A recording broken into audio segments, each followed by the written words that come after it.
Hello, my name is Marcus.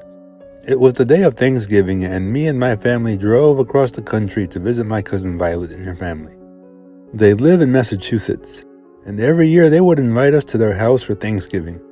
It was a normal day. Everyone from the family was in the house talking, laughing, getting things ready for the Thanksgiving dinner.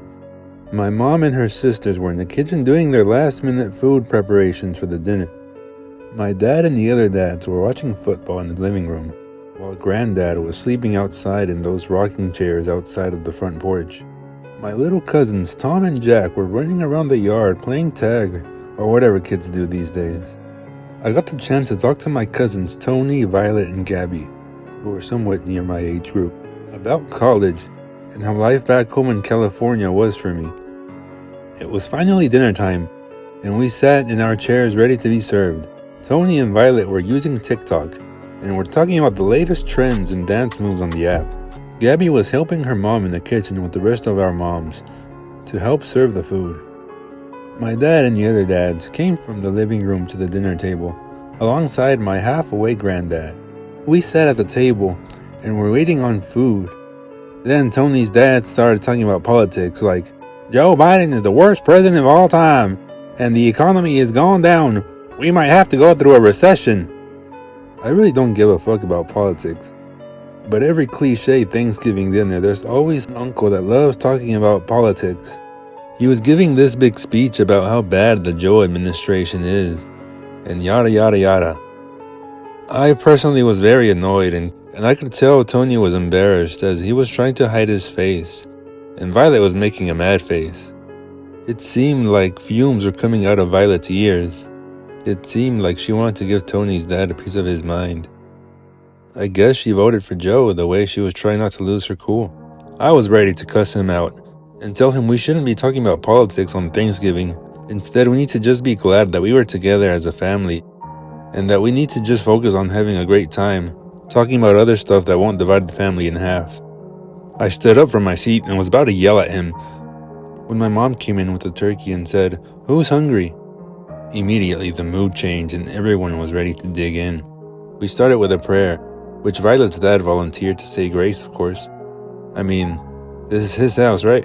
The prayer took 5 whole ass minutes, and I can see out of the corner of my eye that Tony took a big ass bite out of his turkey leg and saw Violet making a face towards him. Like, bruh, seriously?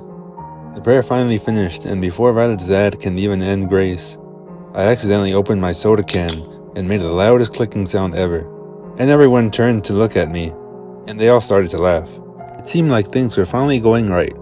Everyone was sitting and eating, and my mom and the rest of the moms were still in the kitchen eating, laughing, and possibly gossiping about church drama. Gabby came back from the kitchen and was talking to us about taking a walk after dinner at the nearby woods down the block from the neighborhood. Me, Tony, and Violet agreed, and we were midway through our dinner. Our little cousins Tom and Jack were already done, which, by the way, didn't really seem like they ate much. But they stood up and started running around the house, screaming and yelling like idiots. Me, Tony, Violet, and Gabby got up and went to the kitchen to put our plates in the dishwasher. And as we were leaving the kitchen, Violet told her mom that we were going to go out and walk around the block. And her mom agreed, but told us to not stay out too late. We all then grabbed our coats and started to walk towards the front door, when suddenly the power of the house went off and went completely dark. Then we heard our little cousins Tom and Jack screaming and yelling for their mothers. My dad and the other dads came over with flashlights, and Violet's dad and Tony's dad went to go check the fuse box. And Dad said everything was going to be alright, it's probably just a fuse. My mom and the other moms were comforting Tom and Jack while me, Tony, Violet, and Gabby decided to still go out for a walk since technically we wouldn't be doing anything in the house anyway since there's no power. We got our flashlights. Violet's mother told her that she will call her once they have power again. Violet agreed and put her phone in her jeans pocket. We left and started walking around the neighborhood. It was so dark and isolated because there was no power and the sun had already set. Me, Tony, Violet, and Gabby went across the street, and as we reached the entrance of the forest, we saw a group of men coming from the forest. It seemed they were wearing some type of uniforms, and some of them were yelling in some different language. We all started freaking out, but we're also wondering what the hell was going on. We all agreed we need to run back to the neighborhood and go to Violet's house.